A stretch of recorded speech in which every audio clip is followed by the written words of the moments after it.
Picture this. The room is dark, but your mind is ablaze. It's 2 in the morning, and you lie wide awake staring at the ceiling. The silence around you feels heavy, yet inside your head, it's deafening. Thoughts race in circles, replaying a conversation from 3 days ago, as if dissecting every syllable could alter the outcome. Your chest tightens, your breath feels shallow, and no matter how many times you flip your pillow or close your eyes tighter, you can't escape the loop. At the same time, you're already imagining tomorrow's meeting, tomorrow's deadline, tomorrow's potential mistakes. Each possibility plays like a short film projected on the back of your eyelids. You argue with yourself, correct yourself, doubt yourself. And in that moment, you feel suspended, caught between the past you can't change and the future that hasn't yet arrived. Now contrast this. While you've been turning thoughts into knots, someone else, perhaps with less skill, less intelligence, fewer resources, has already made their decision, taken their leap, and walked 3 steps forward. They weren't necessarily smarter. They were simply braver in the moment. They gave themselves permission to move. You, however, remain in bed, carrying a weight invisible to anyone else but crushing all the same. This is the prison of overthinking. It convinces you that stillness is safety, that analysis equals preparation, that hesitation means wisdom. Yet beneath that disguise lies the truth. Overthinking drains you, paralyzes you, and strips you of your ability to act. It's not a badge of intelligence. It's a hidden tax on your time, energy, and joy. And if you look closely, you realize the tax is compounding. Each night of restless replay, each day of decision paralysis adds up until you can no longer recall the last time you felt light and free. Why does this matter? Because life is built on moments of action, not on endless rehearsals in your head. Imagine if every great invention, every courageous love confession, every bold leap into the unknown had been smothered by analysis. We wouldn't have planes crossing oceans, music that moves souls, or families built on the shaky thrill of someone daring to say, "Will you?" Without action, the story never begins. And yet, your brain insists on pulling you back into its cycles. This is where the science steps in to explain what feels so frustratingly human. When your mind isn't anchored on a task, when it drifts into the quiet, your default mode network awakens. It was meant to help our ancestors survive. Hearing a rustle in the bushes might have meant the difference between life and death. So replaying scenarios was a survival strategy. But here in your bed, in the 21st century, that same circuitry misfires. Instead of saving your life, it robs your peace. You might think that playing out every possible outcome makes you more prepared. But have you noticed how rarely it ends in relief? Instead, your imagined scenarios multiply like shadows in a dark alley. Each thought begets another. Each "what if" spawns 10 more. And soon you're drowning in a sea of hypotheticals. Preparation should empower. Overthinking only exhausts. And exhaustion is the hidden cost. Scientists have measured decision fatigue, the slow depletion of mental energy as you chew over choice after choice. Think of your willpower like the battery of a smartphone. Each swipe, each app running in the background, each forgotten tab drains it little by little. Overthinking keeps every mental app running. So by midday, you feel like a device flashing red at 1%. And when you're that depleted, how can you possibly give your best to the decisions that actually matter? That's why icons of focus, Steve Jobs in his black turtleneck, Barack Obama rotating between blue and gray suits, Mark Zuckerberg with his identical t-shirts, chose simplicity. They weren't fashion challenged. They were energy conserving. They understood that wasting brain power on trivial choices leaves you vulnerable when the big choices arrive. And here's the sobering truth. Most of us drain ourselves not by catastrophic decisions, but by endlessly debating the everyday. What to eat, what to wear, what to say in a text. All of it accumulates, leaving less fuel for the dreams you claim matter most. Yet the damage runs deeper. Overthinking doesn't just drain energy, it erodes clarity. Have you ever noticed how your first instinct feels clear, simple, even confident, until you start dissecting it? Suddenly the clarity fogs. You see problems that weren't there, risks that don't exist, and doubts that spiral until what once felt obvious now feels impossible. That's the paradox. The more you think about a decision, the less capable you feel of making it. And in that fog lies regret. Not the regret of making a wrong choice. That, at least, gives you something to learn from. The cruelest regret is the one born of never choosing at all. Think of the opportunities you've quietly buried because you hesitated too long. The job you wanted but didn't apply for in time. The idea you never pitched. The trip you postponed until the moment was gone. Looking back, it's not the mistakes that sting most. It's the paralysis. Overthinking is, in truth, an epidemic of our age. Your grandparents didn't waste hours researching restaurants. They cooked what they had. Your great-grandfather didn't agonize over sending a letter. He simply walked to the post office. They lacked the infinite options we now drown in. Ironically, their limits bred decisiveness. And here we are, blessed with endless information, yet shackled by it. The abundance meant to free us has instead chained us to hesitation. You can feel it in your body when overthinking takes hold. The racing heart, the restless shifting in your chair, the clenched jaw, the shallow breathing. These are signs not of deep wisdom, but of cortisol coursing through your veins. Your body believes you're under attack, not from a predator in the brush, but from your own imagination. And because your body can't tell the difference, it suffers all the same.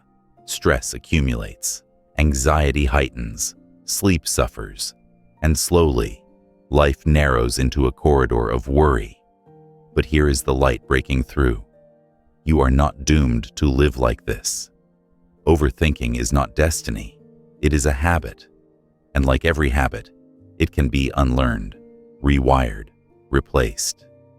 The very same brain that practiced worry on repeat can practice clarity, action, and trust. Each time you resist the spiral and move, you carve a new pathway. With repetition, that pathway strengthens until momentum becomes your new default.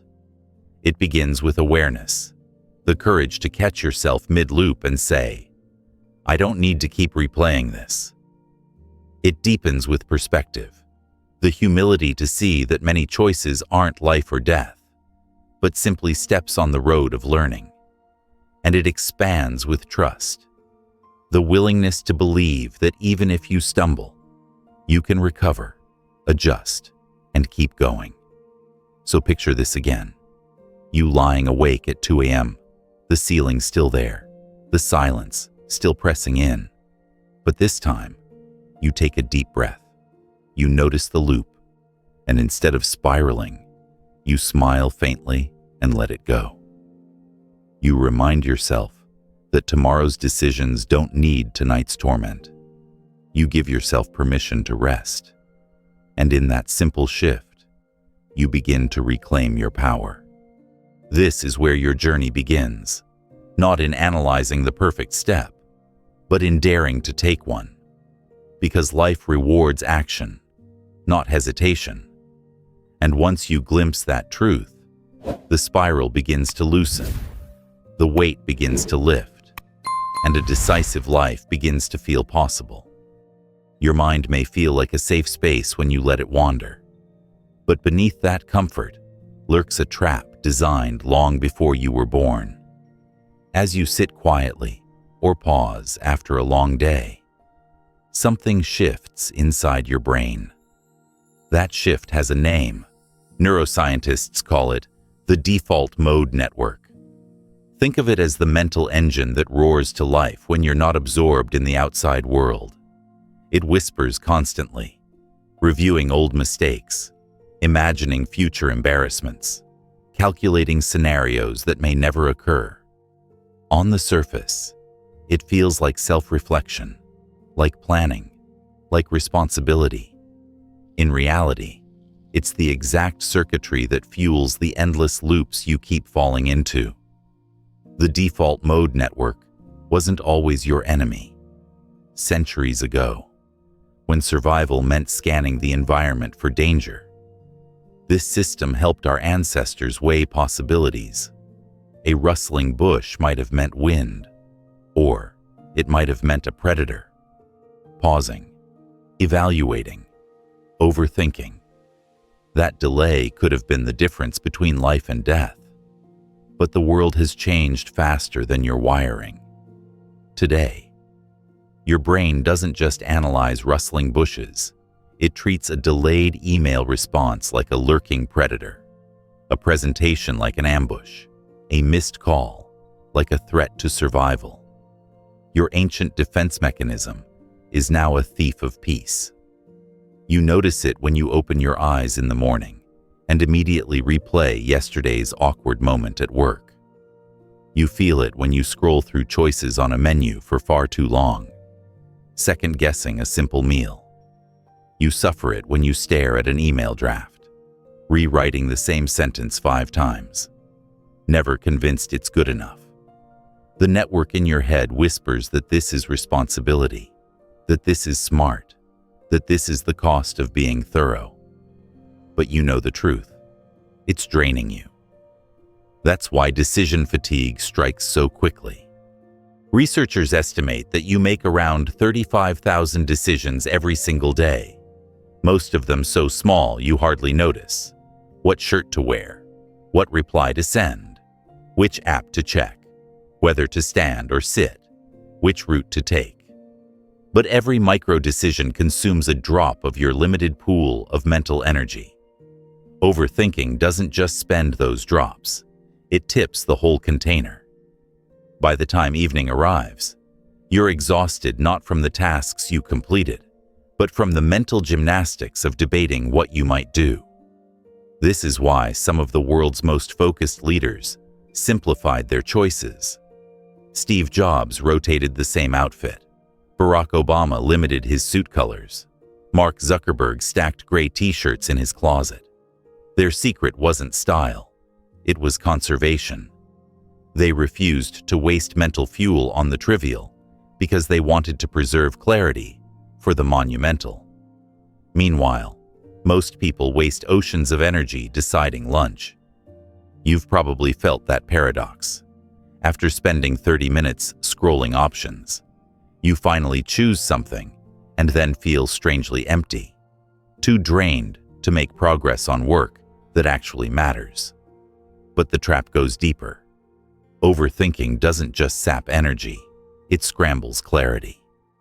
The first instinct you feel, the quick sense of direction your gut provides, comes from layers of experience and unconscious pattern recognition. It's your brain's fast system, honed over years of learning without you even realizing it. Yet when you allow your slower, analyzing system to hijack the process, everything gets cloudy. You second-guess what was clear. You manufacture doubts. You invent risks. Suddenly, what once felt obvious now feels overwhelming. Imagine you're given a chance to speak up in a meeting. At first, you know exactly what you want to say, but you hesitate.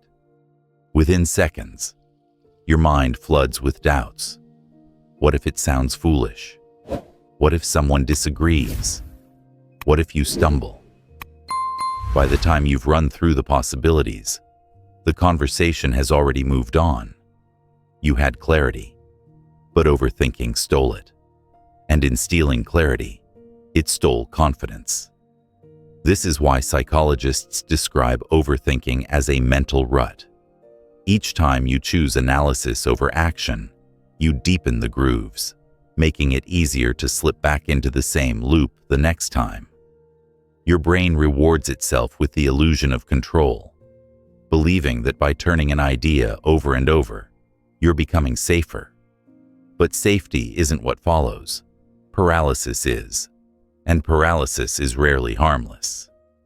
Think about opportunities missed, the job you considered applying for until someone else filled the role, the message you meant to send until the moment passed, the investment you researched for months while the market shifted, the creative idea you nurtured privately until someone else dared to release theirs into the world. Each delay becomes a quiet loss, a chance you'll never reclaim. You may never see the compounding effect in real time, but when you look back, the pattern becomes impossible to ignore. And here's the cruel irony.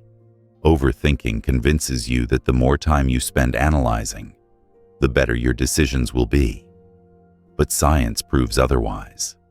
Studies show that those who trust their gut instincts often outperform those who over-deliberate, especially in complex scenarios.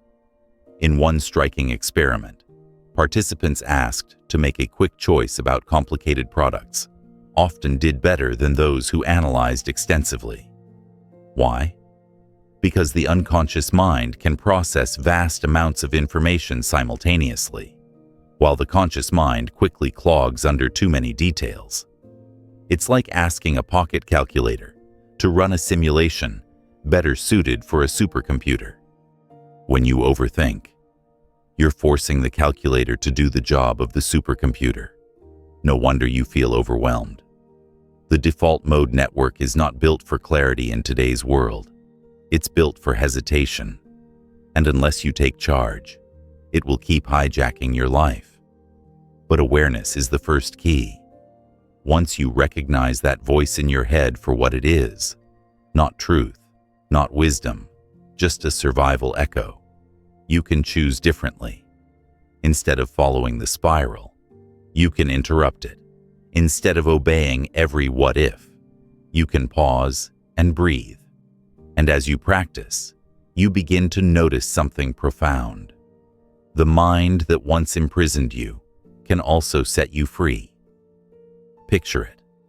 You're about to make a decision that usually paralyzes you.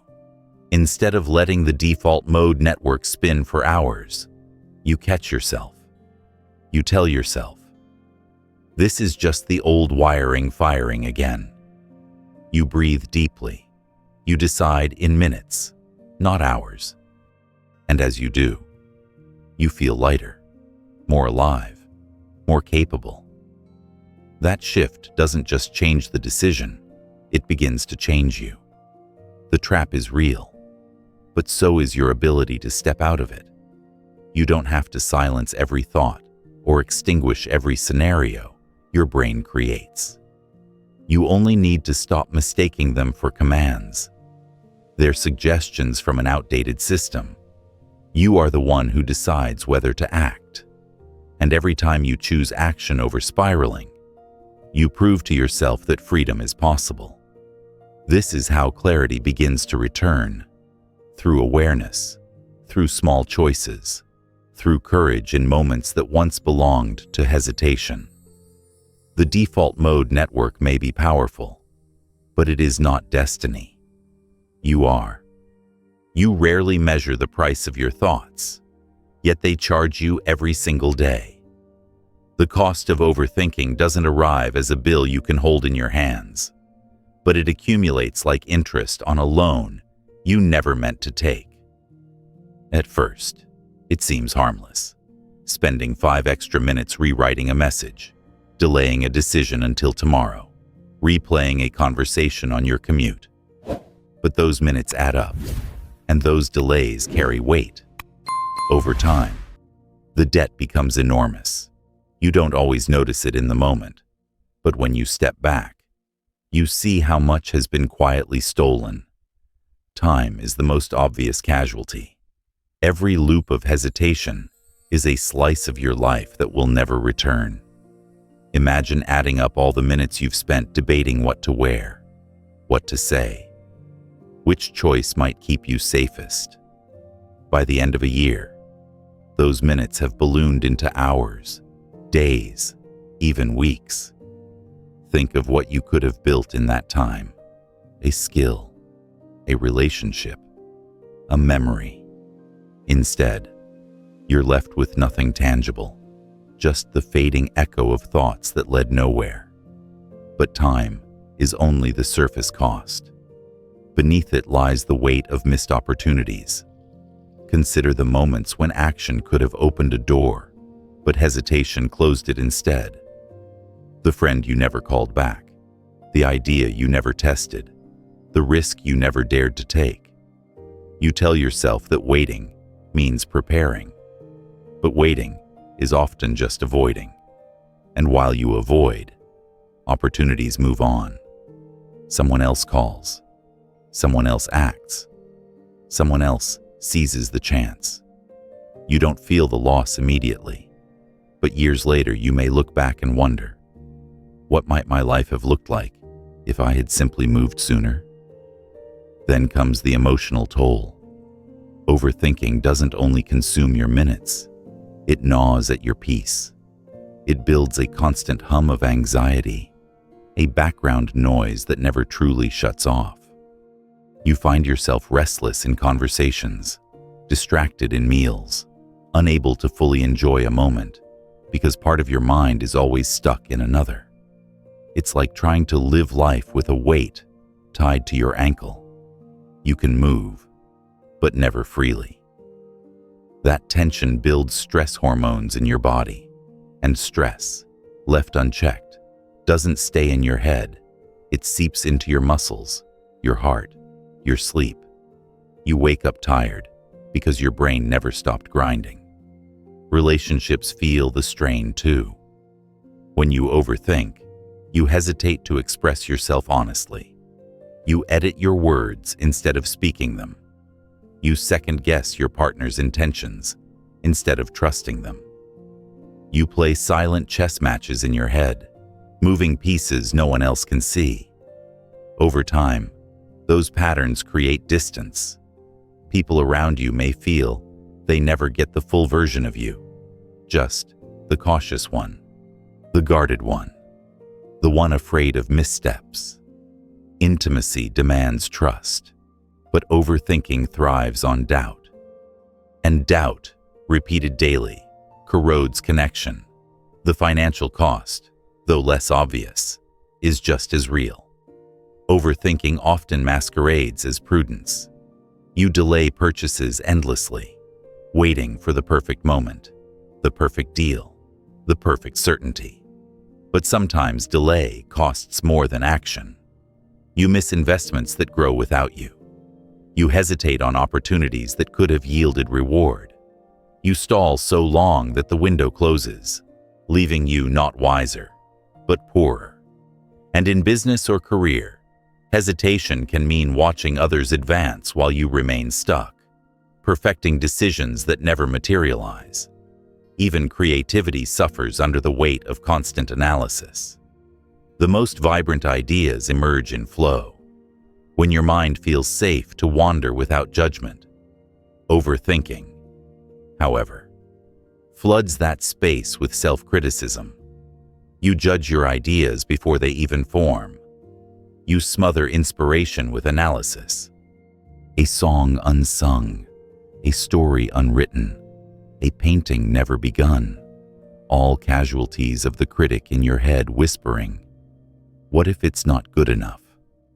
The tragedy is that you will never know, because the act of creating was strangled before it could breathe. Think of overthinking as a kind of silent thief. It doesn't break down your door in a single night. It visits daily, quietly lifting minutes, energy, peace, and chances. You don't notice the theft until one day you wake up and realize how much has gone missing. What you thought was caution was really loss. What you thought was safety was really surrender. The metaphor of debt is apt here. Every time you overthink, you borrow against the present moment. You assume you'll repay it later with certainty, with the perfect decision, with a future free of regret. But like financial debt, the interest compounds. The longer you wait, the heavier the burden grows. And unlike money, you cannot earn back the time or the experiences lost. They are gone forever. This compounding effect explains why people often look back at their 20s, 30s, 40s with a kind of wistful ache. They remember all the times they could have spoken, acted, tried, moved, but didn't. The weight of those silences adds up until it becomes unbearable.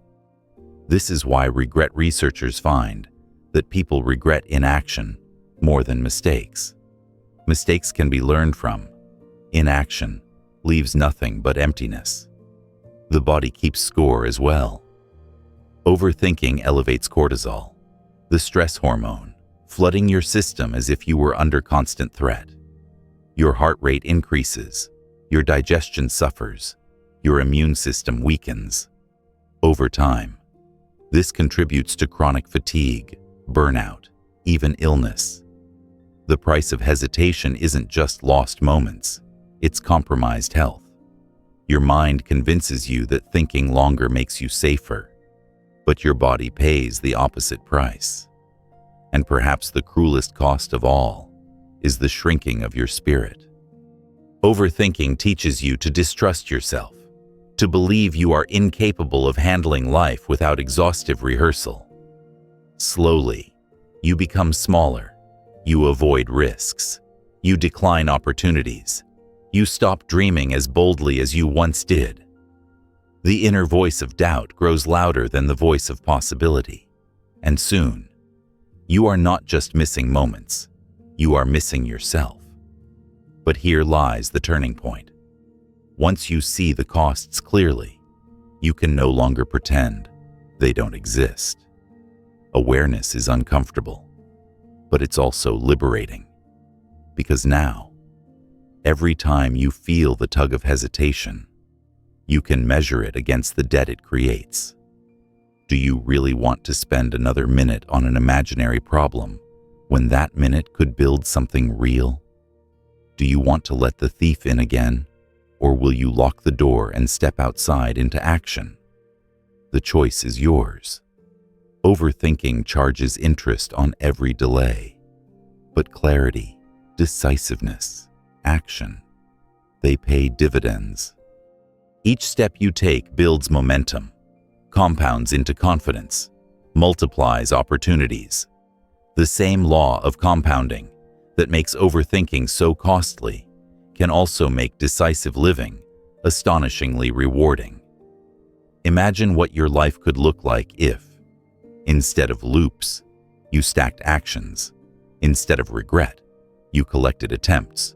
Instead of hesitation, you gathered courage. The math would be unrecognizable. So, as you move forward, hold this truth close. Overthinking is never neutral. It always costs more than you realize. And the sooner you stop paying its tax, the sooner you reclaim your life's wealth of time, of energy, of creativity, of love. Fear has a way of sneaking into your thoughts dressed as logic.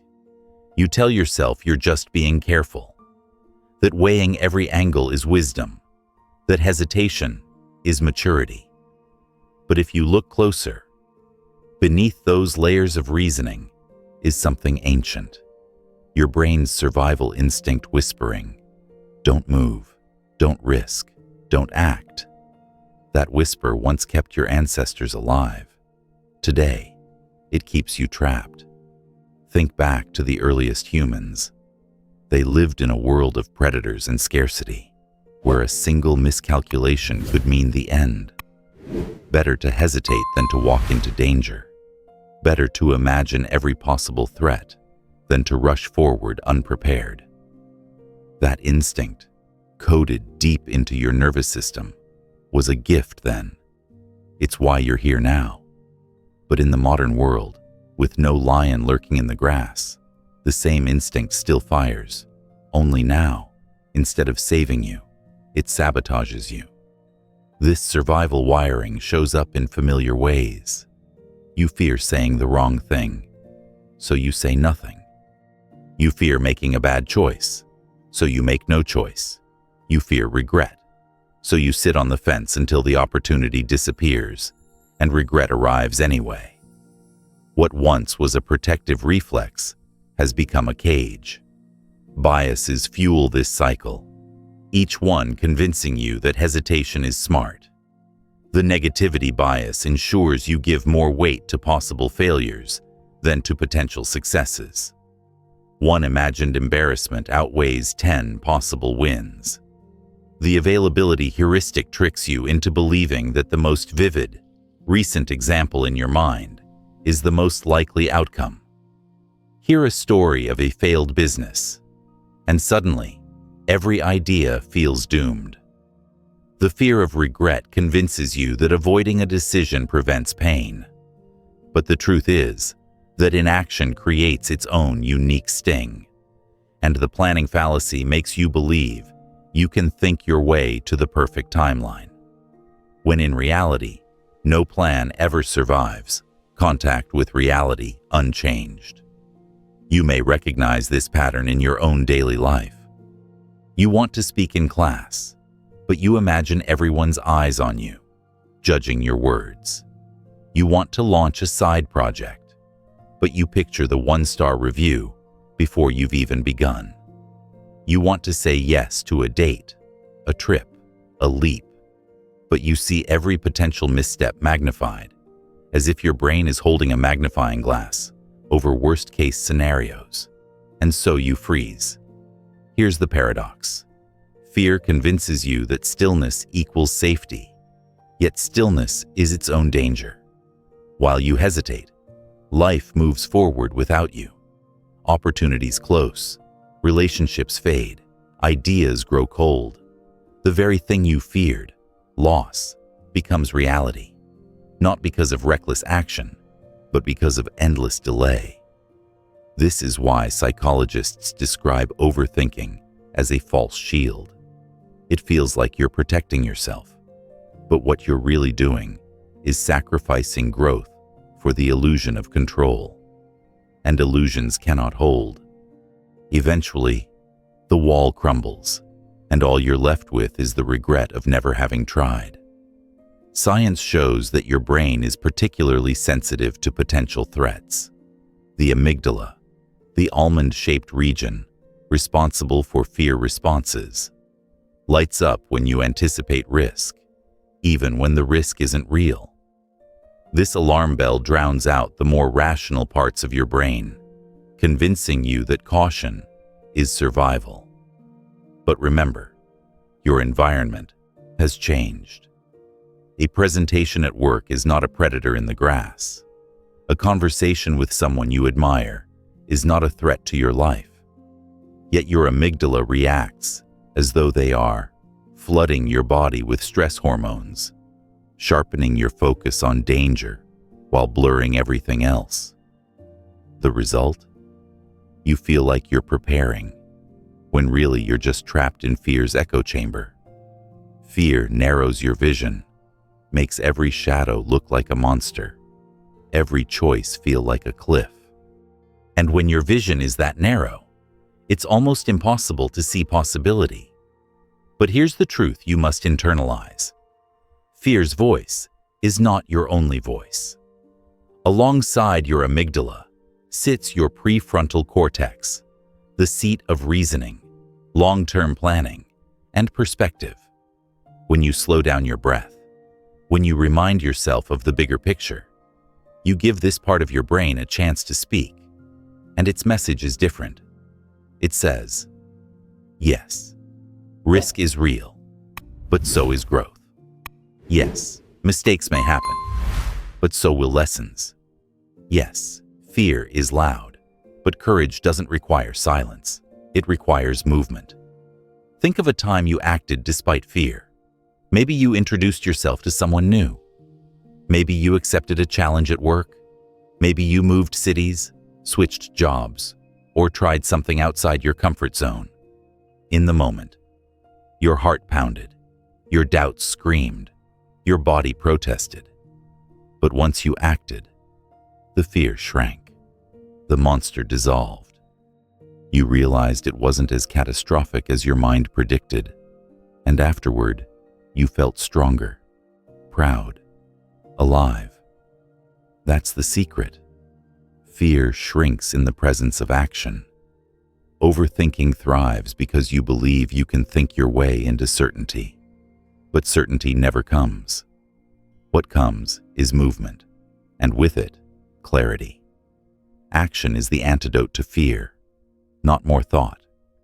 So the next time you feel your mind pulling you into the spiral, pause and ask, is this wisdom, or is this wiring? Am I truly preparing, or am I letting ancient instincts dictate a modern life? Because the truth is, you're not avoiding regret by hesitating. You're manufacturing it. You're not protecting yourself by overthinking. You're holding yourself hostage. The way forward isn't to eradicate fear. Fear is part of being human. The way forward is to recognize fear for what it is, an echo of survival in a world where survival no longer requires freezing. Once you see it clearly, you can let fear ride in the back seat while you take the wheel. You can hear its warnings without handing it control. And as you do, you begin to reclaim the one thing overthinking has stolen most: your freedom to live. You've probably told yourself before, I just need a little more time to think.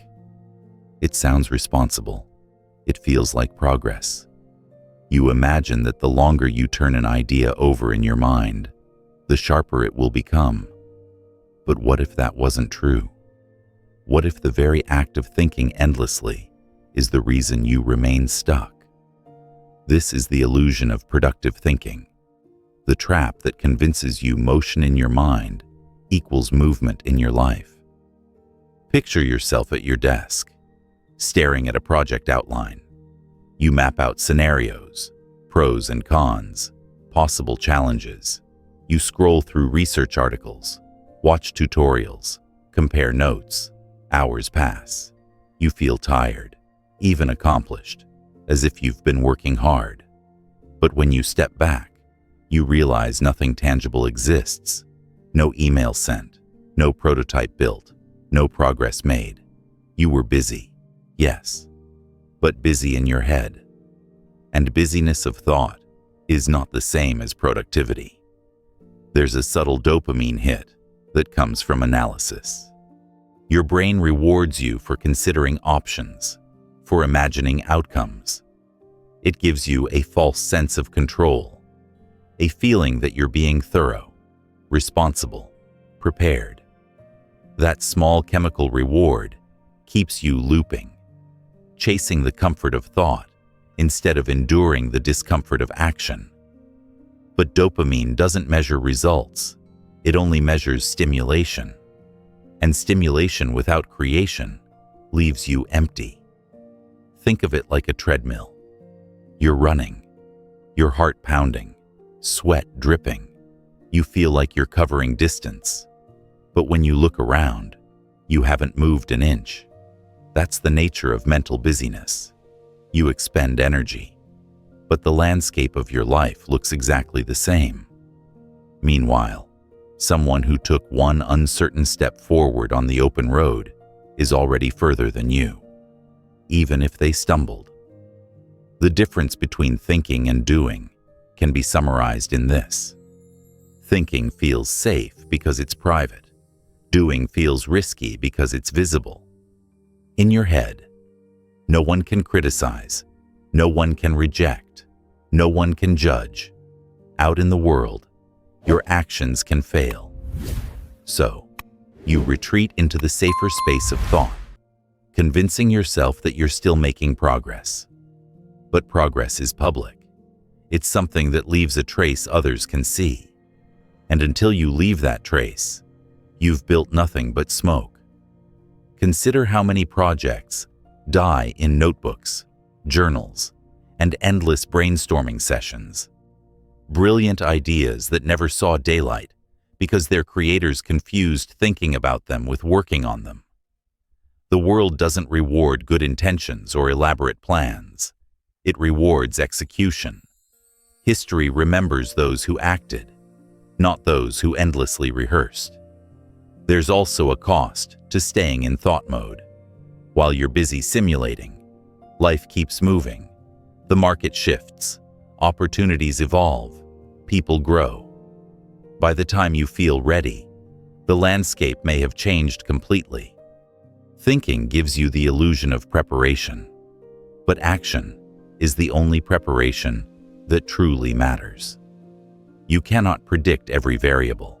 You can only adapt once you're moving. This is why so many entrepreneurs preach the value of a minimum viable product. They know that releasing something imperfect into the world gives more feedback than endless internal debates. It's not because they lack intelligence. It's because they respect the limits of thought. Thinking without testing is fantasy. Testing without endless thinking is progress. Even in your personal life, the illusion plays tricks on you. You rehearse conversations in your mind 100 times. You imagine how someone might respond, how you might reply. You convince yourself this rehearsal will make you prepared. But when the moment comes, reality rarely matches the script. The person says something unexpected. Your emotions rise differently.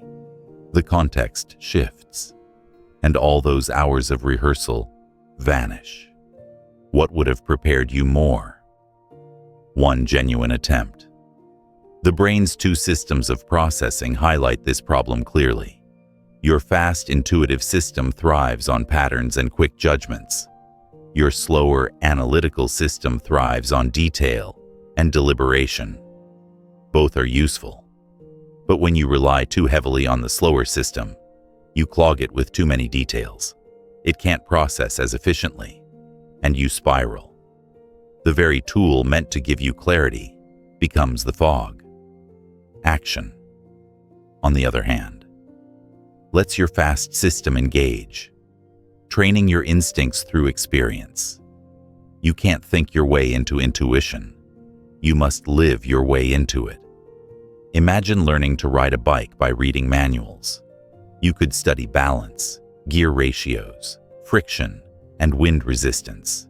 You could analyze videos of cyclists, sketch diagrams, and debate helmet choices. But the moment you sit on the bike, all that thinking matters less than a single push of your foot on the pedal. Your body learns by doing, and so does your mind. This doesn't mean thinking has no place.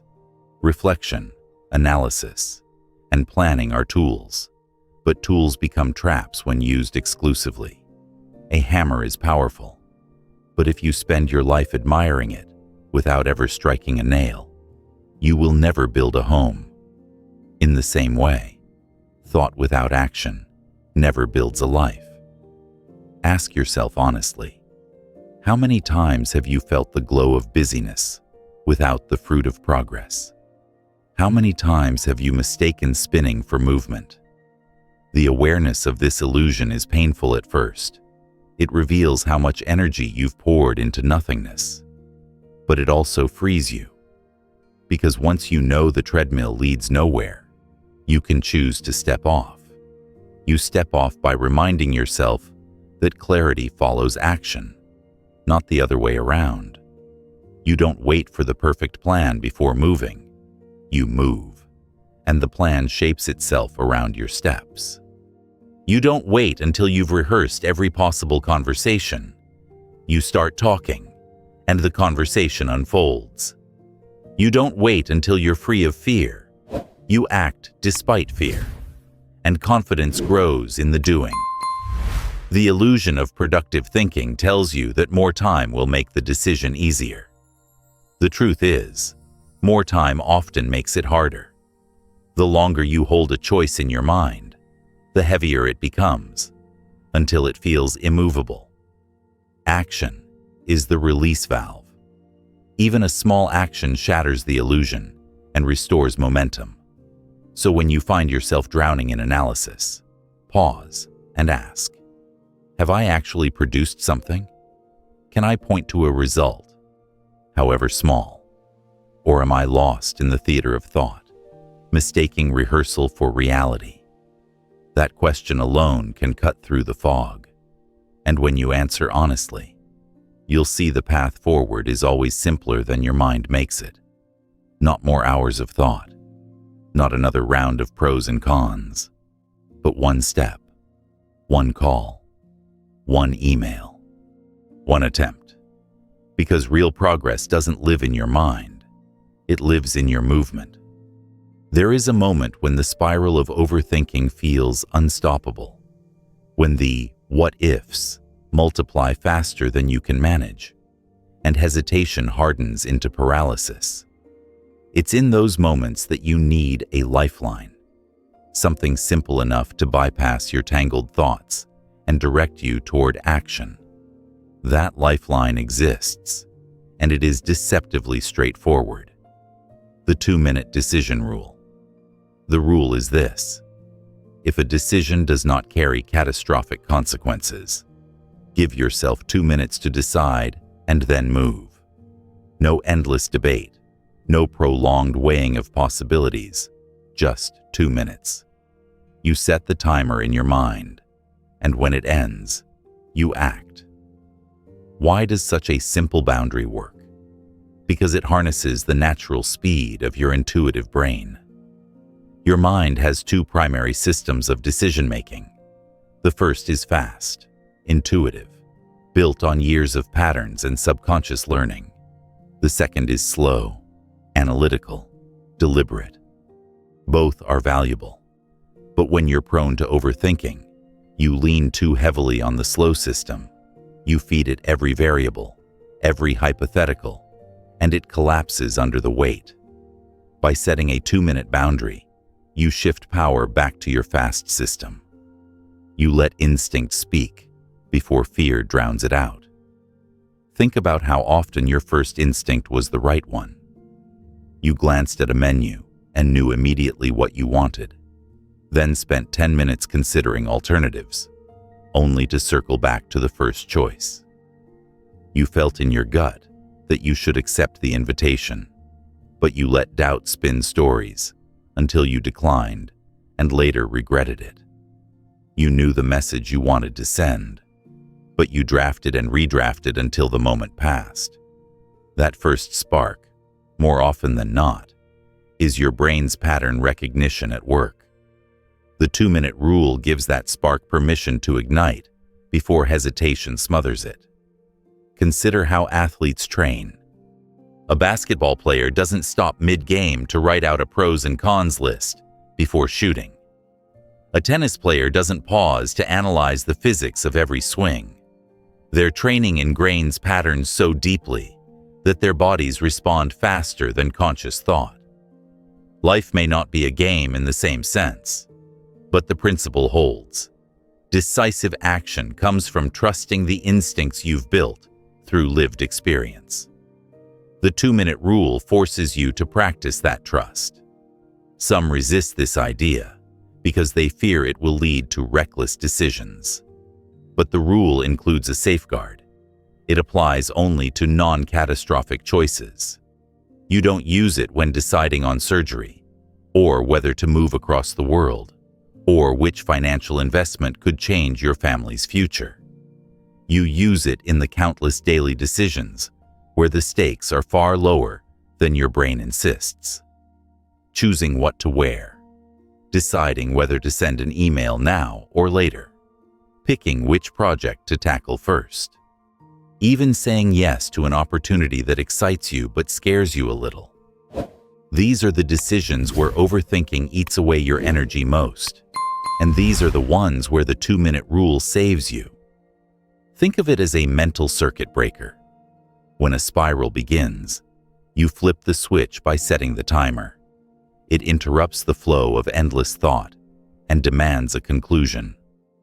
That tiny structure, 2 minutes, becomes the fence that keeps your thoughts from running wild across the field of your mind. Over time, something powerful happens. Each time you make a decision within 2 minutes, you train your brain to trust itself again. The loop of doubt weakens, the groove of confidence deepens, and slowly, you rebuild faith in your own ability to choose. You stop outsourcing every decision to fear and start reclaiming authority over your life. Imagine how different your days would feel if you applied this rule consistently. Instead of wasting an hour debating what to cook, you'd decide in 2 minutes and move on with your evening. Instead of pacing for days about whether to send a message, you'd choose, send, and free yourself. Instead of agonizing over which task to prioritize, you'd pick one and start, gaining momentum rather than draining energy. The sum of these small shifts is enormous. Think, too, of the compounding effect. If overthinking costs you hours each week, reclaiming those hours through faster decisions gives you time back. Time you can invest in what truly matters. It's like cutting away dead branches so the tree of your life can grow stronger. And there is an even deeper benefit. The rule exposes how many decisions never required such weight in the first place. When you consistently limit yourself to 2 minutes, you realize that most choices are not life or death. They're simply preferences. This realization alone dissolves much of the anxiety that overthinking thrives on. To practice, start with small daily decisions. The next time you face a choice, silently set the clock. 2 minutes. Pick, move, don't look back. At first, it will feel uncomfortable. Your mind will beg for more time, more analysis. But discomfort is part of growth. Each decision made is like a rep at the gym, strengthening the muscle of decisiveness. You'll notice something fascinating.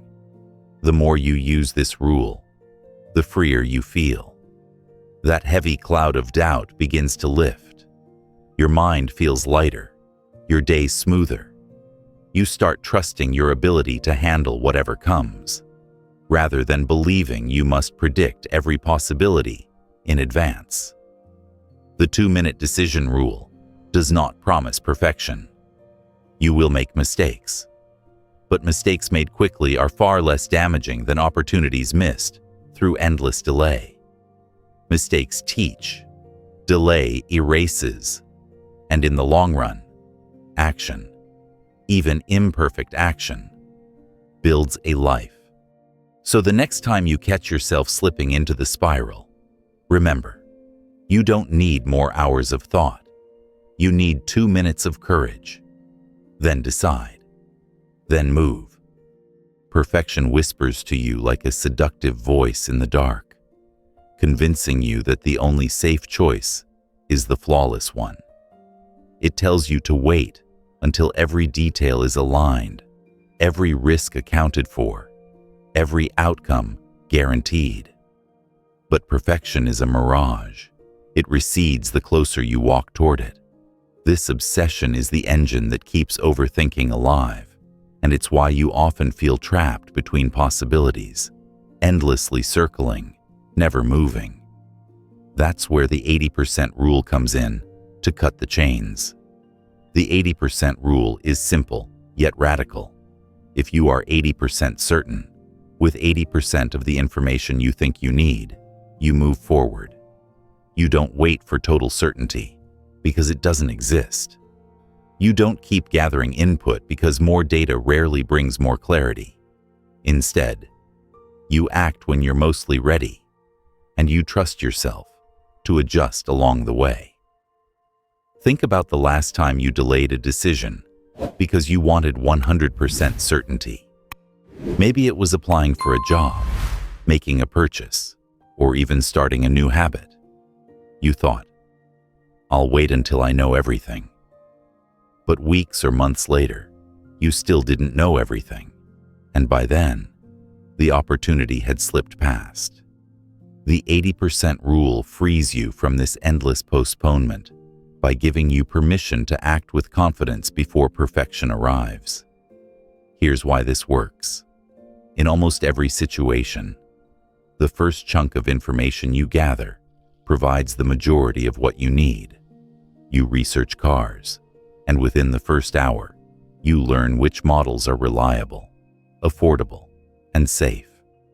The next 5 hours, you're comparing minor features that barely affect your decision.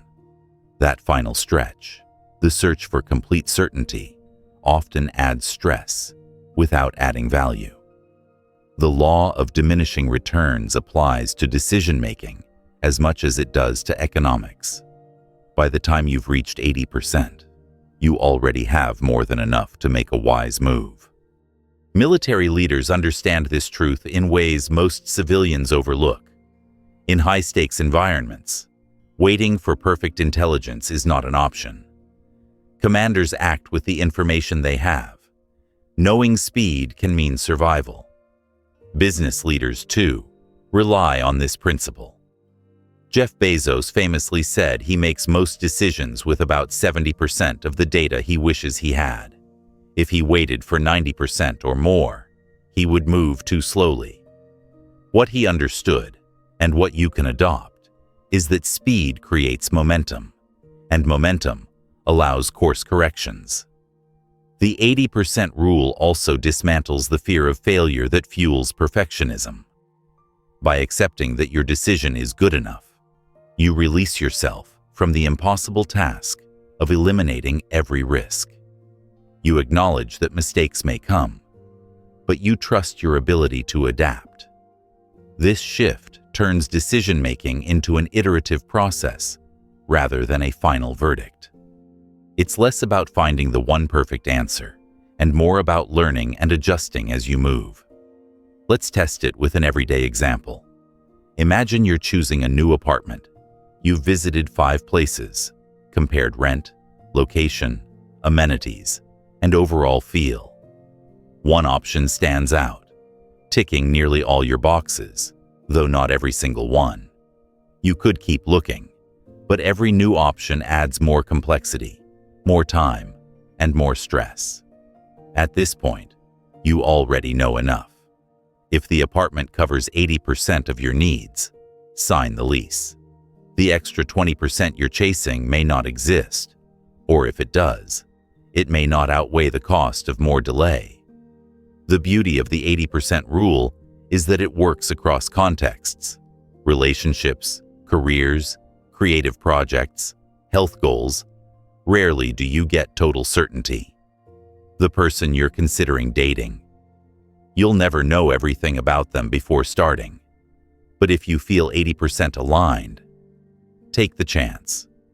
The career move, if it fits your skills, your values, and your long-term growth, step into it, even if you're not 100% sure. That book you want to write? Start when you have 80% of the outline. The rest will reveal itself as you write. Perfectionism convinces you that every decision is permanent and every misstep catastrophic. The truth is that most choices are flexible. You can leave the job that doesn't suit you. You can move out of the apartment you don't love. You can revise the book, change the business plan, adjust the workout routine. Life is adaptable, but overthinking tricks you into believing otherwise. The 80% rule restores perspective. It reminds you that movement matters more than mastery.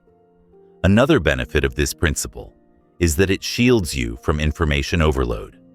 The more data you gather, the more tangled your mind becomes. Each new piece of information introduces complexity, and soon you're lost in comparisons that don't matter. By choosing to stop at 80%, you prevent your brain from spiraling into confusion. You anchor yourself in clarity, make the call, and conserve energy for execution. Consider how liberating this feels. You no longer spend weeks researching trivial details. You no longer carry the weight of postponed choices. Instead, you move with agility, like a traveler who carries a light backpack instead of dragging heavy suitcases. You discover that freedom is not in knowing everything, but in knowing enough to step forward. Of course, applying the 80% rule requires courage. It feels safer to keep gathering data, to keep waiting for the perfect moment.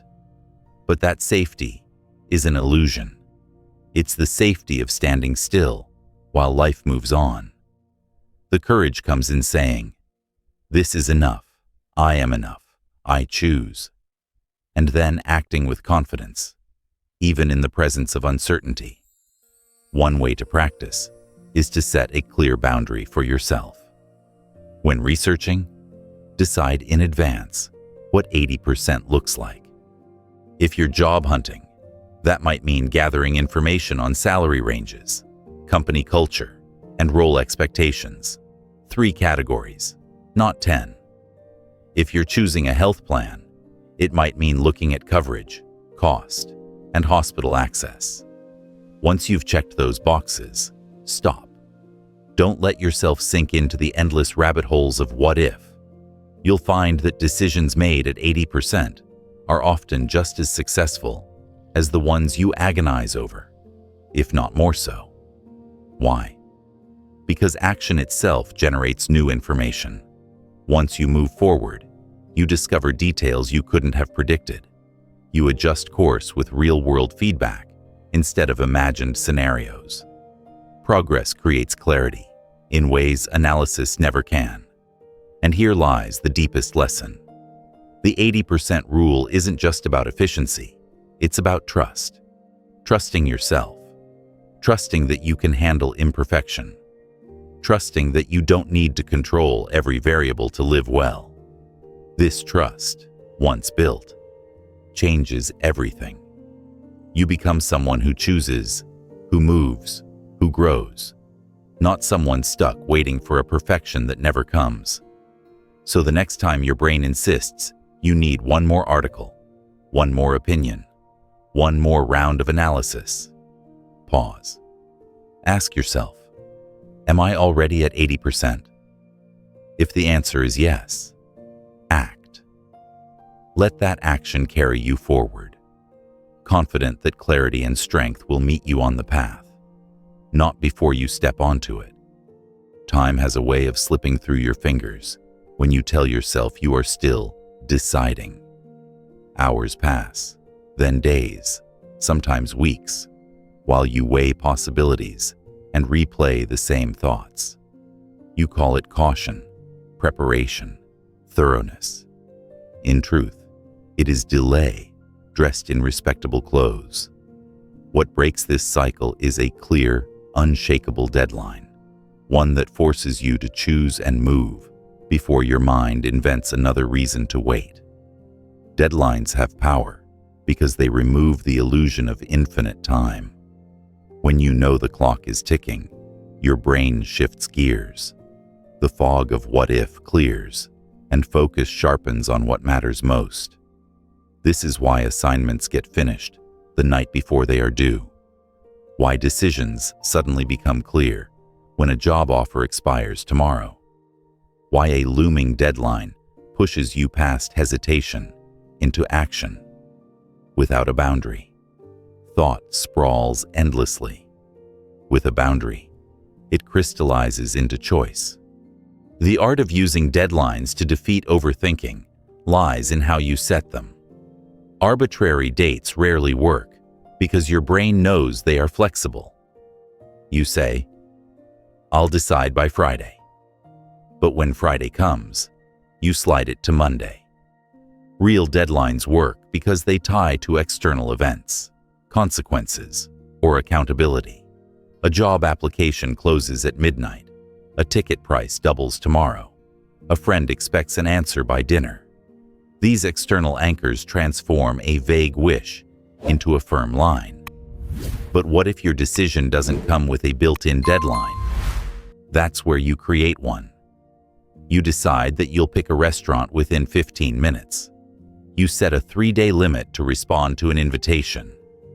You give yourself 1 week to decide about a career move.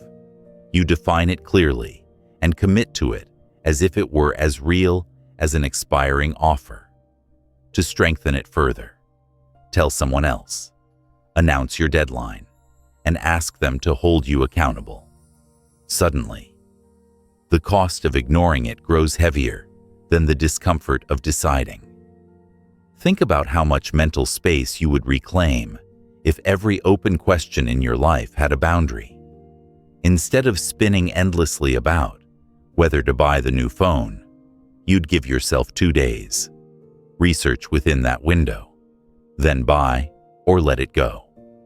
Instead of agonizing for months about whether to join a course, you'd decide by the end of the week. Instead of debating endlessly about attending an event, you'd commit within 24 hours. Deadlines act like scissors, cutting the endless thread of thought and tying it into a finished knot. Not all deadlines are equal, though. Effective ones share certain qualities. They are short enough to prevent spirals, but long enough to allow meaningful thought. They align with the scale of the decision. Minutes for lunch choices, days for job offers, a week for major purchases. They include trigger points, milestones where you stop gathering input and start narrowing down, and they often carry consequences for inaction, automatic choices, missed opportunities, or accountability to others. Imagine you are deciding whether to sign up for a class. You could let the thought swirl indefinitely, or you could set a trigger. I'll spend 2 hours researching tonight, then decide before midnight. When midnight comes, you choose, even if you feel uncertain. That clarity comes not from perfect information, but from respecting your own boundary. And over time, you train yourself to trust that discipline. Deadlines also prevent one of the most destructive habits of overthinking, moving the goalposts. You say you'll decide after one more article, one more opinion, one more night's sleep. But each new input resets the timer, and the cycle never ends. When you set a true deadline, you freeze the goalposts.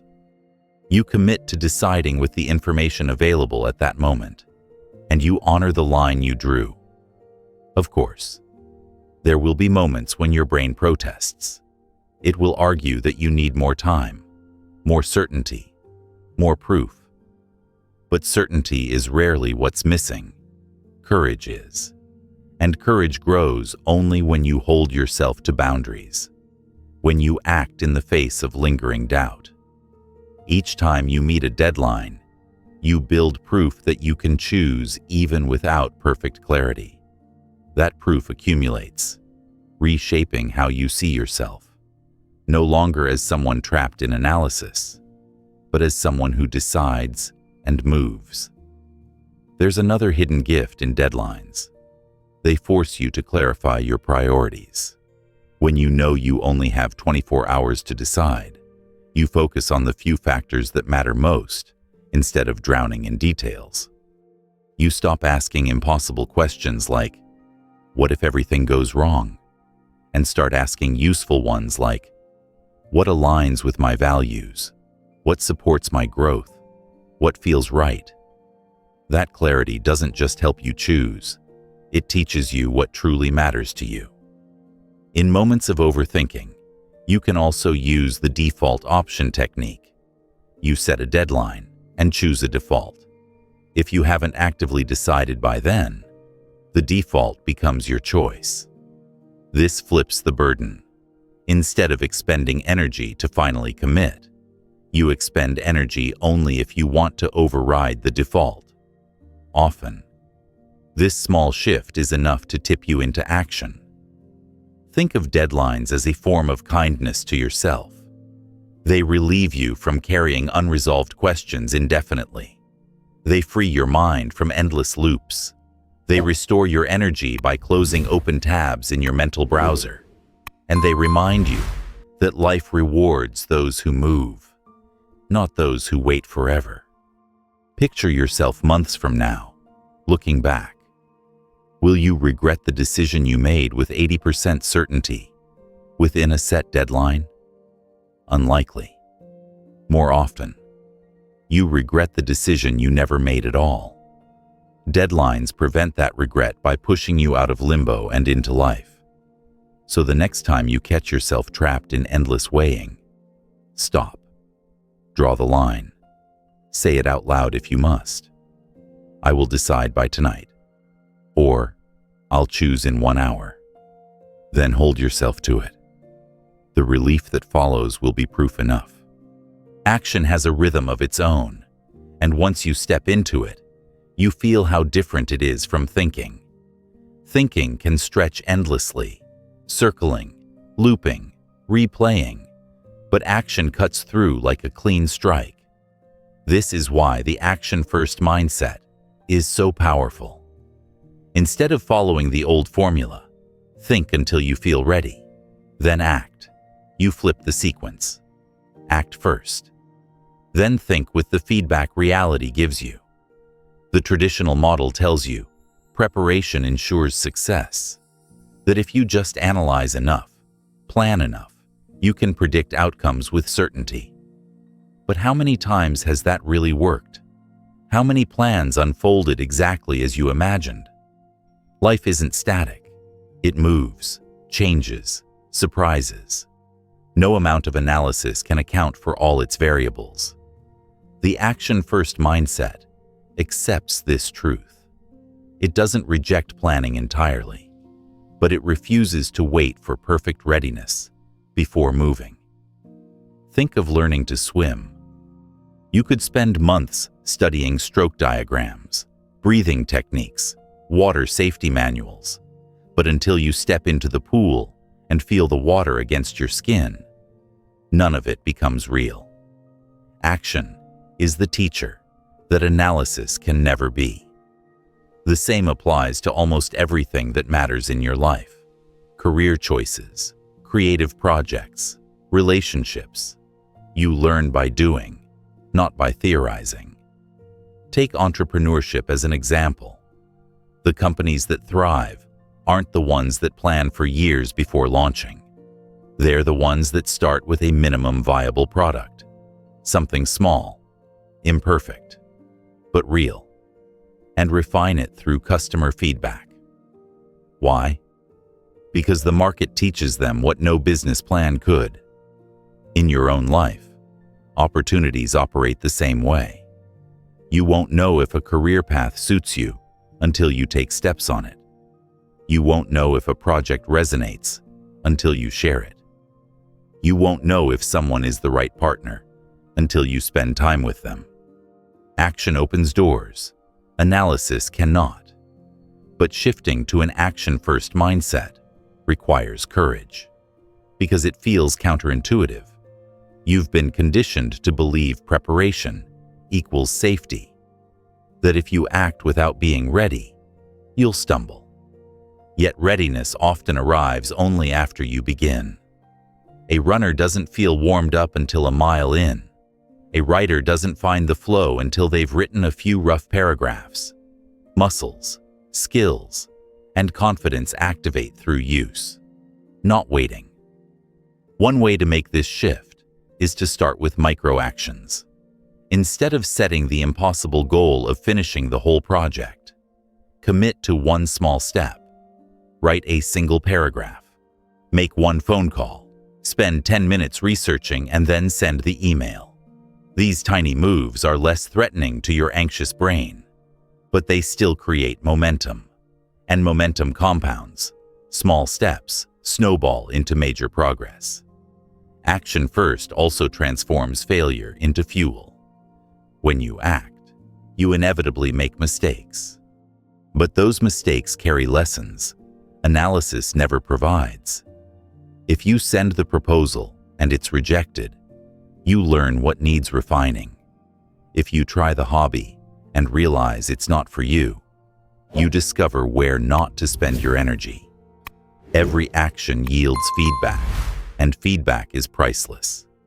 Contrast this with overthinking, which yields nothing but exhaustion. Another benefit of action-first living is confidence. Confidence isn't built from theory, it's built from evidence. Every time you act and survive, every time you adapt after a misstep, you stack proof that you can handle life. Slowly, this evidence transforms your identity. You stop seeing yourself as fragile, incapable, trapped in loops. You start seeing yourself as someone who moves, who decides, who learns. Imagine two people considering starting a podcast. The first spends months researching equipment, studying algorithms, analyzing trends, debating topics. The second buys a basic microphone, records an episode, uploads it, and learns from the response. Who do you think will have a thriving show a year later? It's almost always the one who acted, even imperfectly. That's the principle you must carry into your own choices. And it's not just about big goals, it's about daily living. The action-first mindset changes how you approach ordinary decisions. Instead of debating for an hour about whether to exercise, you put on your shoes and start walking. Instead of overthinking what to say in a conversation, you open your mouth and trust your instincts. Instead of weighing every possible dinner option, you pick something and cook. Life becomes lighter because you stop dragging the burden of unresolved choices. This doesn't mean acting recklessly or abandoning reflection. It means collapsing the gap between thought and movement. It means refusing to live in a perpetual rehearsal and choosing to step on stage. It means trusting that you can think as you go, adjusting based on what reality reveals. When you begin to live this way, something remarkable happens. Opportunities multiply. People notice when you're someone who moves. They see your energy, your willingness to take risks, your decisiveness. They trust you, collaborate with you, open doors for you. Meanwhile, those who stay stuck in analysis often get overlooked, not because they lack intelligence, but because the world rewards motion, not hesitation. Creativity flourishes under this mindset too. Artists who act, who paint, write, play, record, produce more and better work than those who wait for inspiration to arrive. Innovation grows from experimentation, not from endless brainstorming. Action creates the conditions for creativity because it engages the mind and body fully in the process, while overthinking keeps you circling ideas without ever bringing them to life. Think of your own life. Where have you been rehearsing instead of performing? Where have you been circling instead of stepping?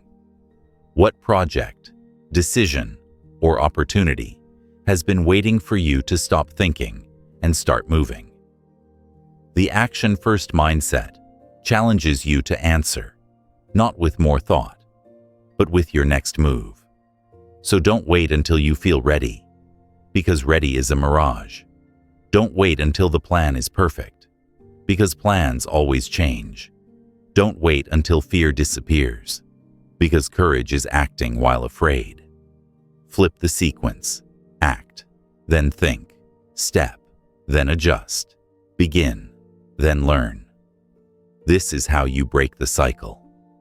There are days when overthinking sneaks up on you like a storm. One moment you're calm. The next, your mind is racing. Your chest tightens, and you feel caught in a flood of what-if scenarios. It's sudden, overwhelming, and hard to stop. That's why you need emergency protocols, practical, immediate tools that can cut through the chaos and reset your system. These aren't long-term strategies for growth. They're quick interventions, like flipping a breaker when the circuit overloads. They don't fix the wiring forever, but they keep the house from burning down. The first protocol is the circuit breaker. When you feel the spiral intensifying, you need a physical interruption, something that snaps your attention out of the loop. Stand up, clap your hands, or say out loud, "Stop." It sounds simple, even silly, but the jolt of doing something physical interrupts the runaway train of thought. Your brain can't sustain the spiral when your body breaks the rhythm. From there, you redirect into a grounding activity. Take a brisk walk, splash water on your face, or do 10 push-ups. Movement brings you back to the present, cutting the loop before it deepens.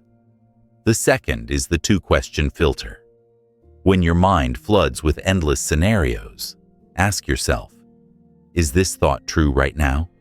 Does it require action right now? If the answer to both is no, you release it.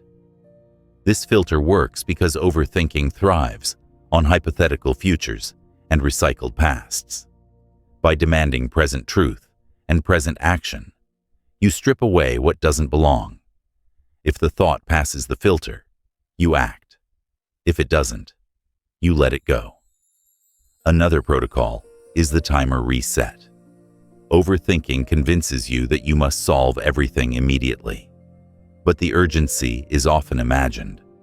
So you set a timer, 5 minutes, 10 minutes, and give yourself permission not to think about the problem until it goes off. During that pause, you shift focus to something tangible. Clean your desk, wash dishes, stretch your body. When the timer ends, you revisit the thought with a calmer mind. Often, the break dissolves the intensity, and you realize the crisis wasn't as urgent as it felt. Perspective shifting is another emergency tool. When the spiral feels unmanageable, ask, will this matter in 5 days, 5 months, 5 years? This mental zoom out shrinks problems back to their actual size.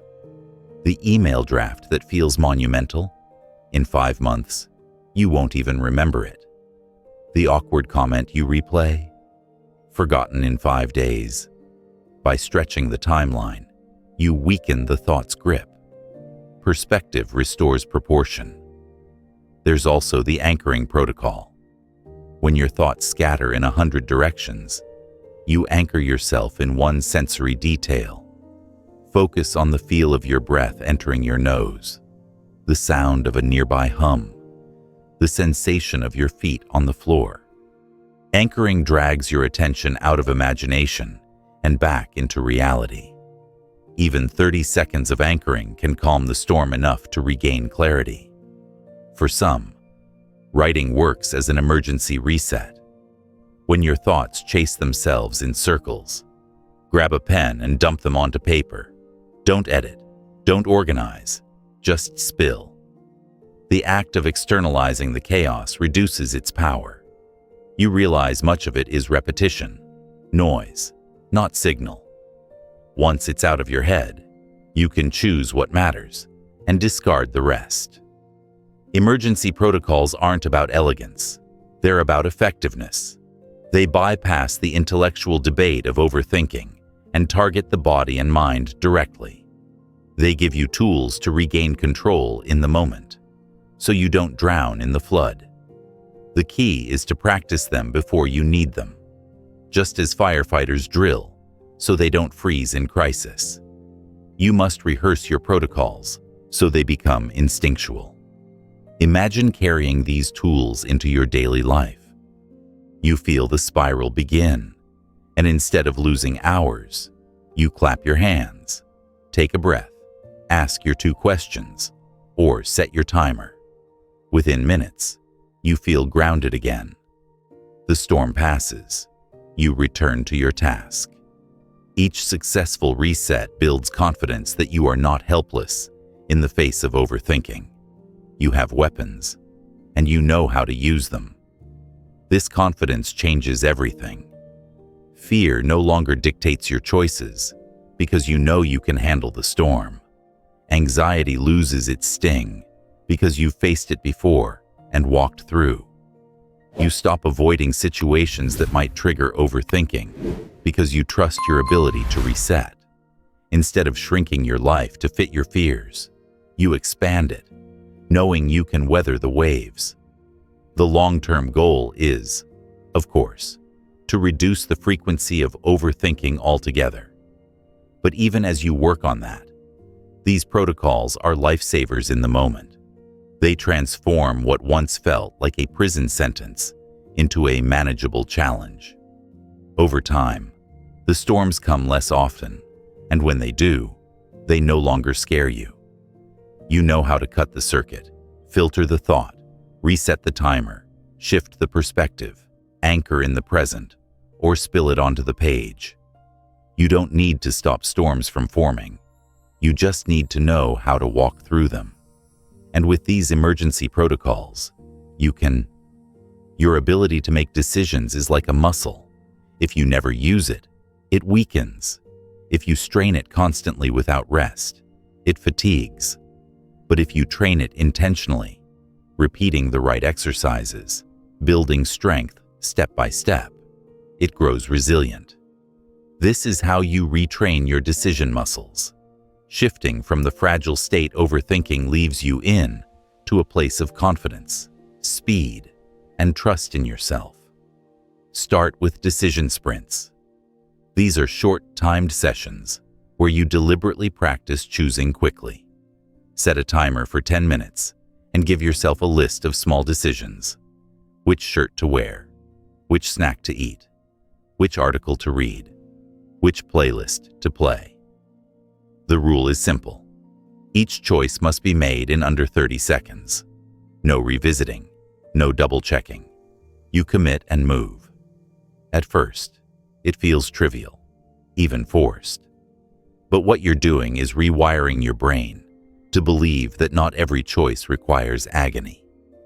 You're teaching yourself that speed can be safe. Next, practice elimination training. Instead of focusing on what you might gain, focus on what you can discard. Overthinking thrives on endless options. By narrowing, you regain control. Take a cluttered wardrobe, for example. Instead of agonizing over what to wear, eliminate clothes you haven't touched in months. The fewer choices remain, the lighter the decision feels. Apply this to projects, commitments, even friendships that drain you. The more you prune, the stronger your decision muscle becomes, because it learns to act without guilt. Constraint training is another powerful method. Set artificial boundaries that force you to choose within limits. For instance, when grocery shopping, commit to finishing in 15 minutes. When brainstorming ideas, limit yourself to 3 options. Constraints feel restrictive at first, but they unlock creativity and decisiveness. They prevent your brain from drowning in too many possibilities and train it to work efficiently with what's available. Like lifting heavier weights, constraints push your muscles into growth. Then there's the gut check exercise. Each day, pause and ask your body what it says about a decision. Overthinking traps you in your head, but your body often knows before your brain catches up. Notice the tightness in your chest, the lightness in your stomach, the tension in your jaw. These sensations are signals built from patterns of experience. Trusting them doesn't mean ignoring reason. It means integrating instinct.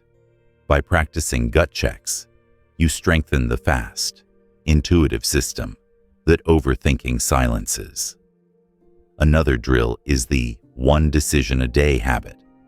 Choose one meaningful choice each day that you will not delay. It doesn't have to be monumental. Sending an email, signing up for a class, making a phone call. The point is consistency. By committing to at least one decisive action daily, you transform decision-making from an occasional struggle into a daily discipline. Over weeks and months, this consistency builds confidence like a steady workout routine, builds muscle tone.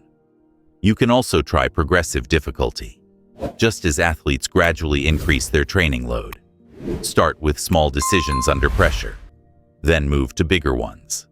Decide what to eat without looking at a menu too long. Later, commit to a weekend plan without polling everyone's opinion. Eventually, apply the practice to larger life choices. Each progression proves to yourself that you can handle more than you thought, and the fear of mistakes shrinks with experience. Don't overlook rest and recovery. Decision fatigue is real. The more choices you make, the more drained you become. To build decision muscles, you need periods of recovery. Simplify routines to preserve mental energy. Automate recurring tasks where possible. Keep your mornings predictable so your energy is saved for creative or high-stakes decisions later. Rest is not laziness. It is fuel for stronger choices. Over time, these exercises reshape your relationship with choice. Instead of viewing decisions as threats, you begin to see them as opportunities to practice strength. Instead of dreading the weight, you welcome the chance to lift. Confidence grows not from eliminating mistakes, but from proving you can handle them. Each decision, whether it succeeds or stumbles, becomes another rep, another layer of resilience. Think of someone who regularly trains at the gym. At first, the weights feel unbearable. Their body shakes, their breath shortens. But with repetition, what once seemed impossible becomes routine. One day, they lift with ease what used to pin them down. That's what retraining your decision muscles feels like. The daily reps of small, quick choices, the practice of elimination, the trust in your gut, the progressive difficulty, all of it compounds. Until one day, decisions that once paralyzed you feel almost effortless. And this is the ultimate reward. Freedom. Freedom from the heaviness of hesitation. Freedom from the loops that once kept you up at night. Freedom to live with clarity. Because you've trained yourself to trust both your instincts and your ability to adapt. Overthinking loses its grip not because it disappears, but because your muscles outgrow its weight. Information is everywhere. It pours into your phone before you open your eyes. It floods your feeds during breakfast. It hums in the background of every conversation. At first, it feels empowering. Knowledge at your fingertips. Answers within seconds. But too much information becomes its own trap. When you try to hold it all, you drown. Overthinking thrives on this overload, convincing you that if you just gather one more fact, one more perspective, then clarity will come. But clarity doesn't arrive from endless input. It arrives from filtering, from learning to practice strategic ignorance. Strategic ignorance doesn't mean living in denial or rejecting reality. It means choosing what not to know, deliberately ignoring the noise that doesn't serve your goals, your growth, or your peace of mind. Just as a gardener weeds a plot so plants can thrive, you must pull the weeds of unnecessary information so your mind can focus. Otherwise, your attention is scattered, your energy siphoned, your decisions paralyzed. Begin with information budgeting, just as you wouldn't spend every dollar you earn without intention. You can't afford to spend your limited attention on everything that crosses your screen. Decide where your mental budget goes. Allocate time for the knowledge that strengthens your work, your relationships, your health. cut back ruthlessly on the rest? Do you really need to know the details of every celebrity scandal? Do you really gain from reading 20 conflicting reviews when 3 would suffice? Every unnecessary detail is a coin stolen from your budget of clarity. Next, use the 3-question filter. When you encounter information, ask, does this matter to my goals? Does this matter to my values? Does this matter to my immediate decisions? If the answer is no, you let it go. This filter feels harsh at first. You've been conditioned to believe more knowledge is always better. But when you realize that most information neither changes your life nor improves your choices, you see the value of ignorance. Not the ignorance of apathy, but the clarity of discipline. Think of your brain like a computer. Every open tab consumes memory, even if you're not looking at it. Leave too many tabs open, and the system slows, crashes, fails to respond. Overthinking is what happens when your mental system is clogged with irrelevant tabs. Strategic ignorance is closing them, keeping only what's needed to run smoothly. History offers examples of this practice.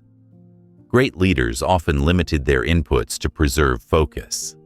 They didn't drown in every opinion. They sought counsel from trusted sources and ignored the rest. Artists created masterpieces, not by chasing every trend, but by ignoring most of them, staying true to their vision. Athletes sharpened their edge, not by dabbling in every technique, but by focusing relentlessly on what mattered for their performance. Their secret wasn't more knowledge, it was selective knowledge. Strategic ignorance also protects your emotional health. Much of the information you consume is designed to provoke, news engineered to trigger outrage, posts meant to spark comparison, headlines crafted to amplify fear. The more you absorb, the more anxious, envious, or helpless you feel.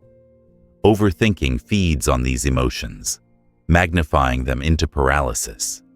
By choosing ignorance, by saying, I don't need to know every detail of every crisis, you reclaim your inner calm. This isn't apathy, it's stewardship of your mind. You can care deeply about what matters without poisoning yourself with constant noise. Consider applying this principle to your digital life. Unsubscribe from newsletters you never read. Mute notifications that don't serve you. Curate your feeds so they show content that aligns with your values and growth. Each small act of filtering is an act of freedom. You don't owe your attention to every algorithm screaming for it. You owe it to yourself to protect the clarity that allows you to act. Another exercise is deliberate ignoring. Each day, pick one piece of information you choose not to chase. When someone mentions a trending story, resist the urge to Google it. When you feel the itch to compare endless reviews, stop at 3 and decide. When you sense the pull of an argument online, step away. At first, the urge will feel unbearable. Your brain craves closure, certainty, completion.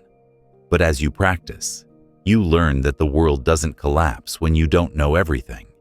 In fact, your world expands because your attention is free for what truly matters. Strategic ignorance also requires courage.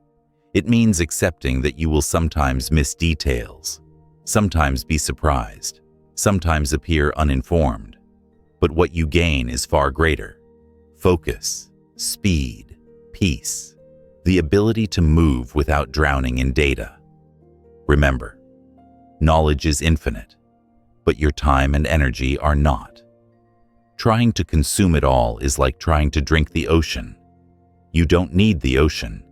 You need a glass of water that nourishes you here and now. When you live this way, decision-making becomes lighter. Instead of wrestling with mountains of irrelevant input, you base choices on the essentials: You stop wasting hours on rabbit holes. Stop replaying trivia in your mind. Stop letting every headline hijack your mood. You move with clarity because you've built the discipline to ignore what doesn't matter. Strategic ignorance is not laziness, it's mastery. It's the art of focusing your finite energy on what matters most, refusing to let the rest steal your life. And in a world where overthinking is fueled by infinite noise, this mastery may be the most important skill you ever build. Confidence does not arrive as a sudden gift. It grows like a tree, rooted in daily choices, strengthened by storms, stretched toward the light. When you've lived too long in the grip of overthinking, you may doubt you could ever feel unshakable. But confidence isn't a mystery. It is the natural result of practicing decisiveness, embracing imperfection, and learning that you can survive both success and failure. It is not arrogance. It is not pretending to know everything. True confidence is calm, grounded, flexible, and free. The first pillar of unshakable confidence is outcome independence. Overthinking shackles you to results. You hesitate because you fear the wrong choice will define you. You avoid action because you believe failure will erase your worth. Confidence breaks that chain. It says, "My value is not tied to this outcome.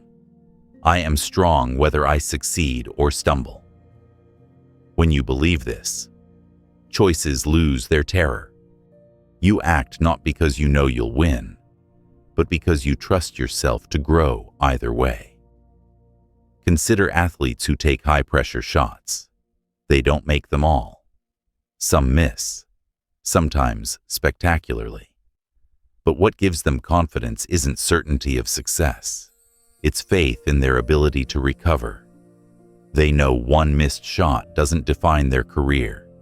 They'll try again and again until the wins outnumber the losses.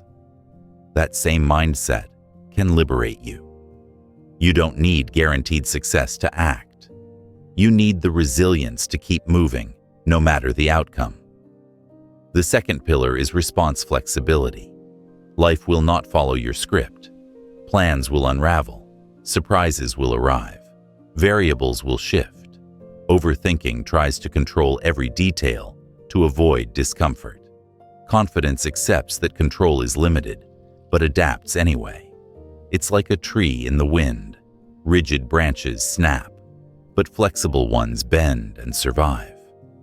Confidence means believing that no matter what comes, you can adjust. That belief dissolves the need for perfect foresight. Think of times you've adapted before, navigated a sudden change, recovered from a mistake, adjusted to new circumstances. You didn't plan for those moments, yet you survived them. That history is evidence. Confidence grows when you collect that evidence and remind yourself, "I have adjusted before, and I will again." Each adaptation becomes another root, deepening your stability. The third pillar is regret immunity. Overthinking paralyzes you with fear of future regret. You imagine choosing wrong and suffering forever. But regret immunity isn't about always choosing perfectly. It's about making peace with the reality that some regret is inevitable. Every choice closes doors. But confidence means trusting that you chose with the best knowledge you had at the time, and that you can build good from whatever follows. Instead of asking, "What if I regret this?" you ask, "Can I live with the lessons this choice might bring?" When the answer is yes, the fear loses its grip. Regret immunity also comes from shifting your focus from outcomes to values. If a choice aligns with your values, your integrity, your growth, your priorities, then even if it doesn't lead to the result you hoped, it was still the right move. A job might not last, a relationship might end, A project might fail.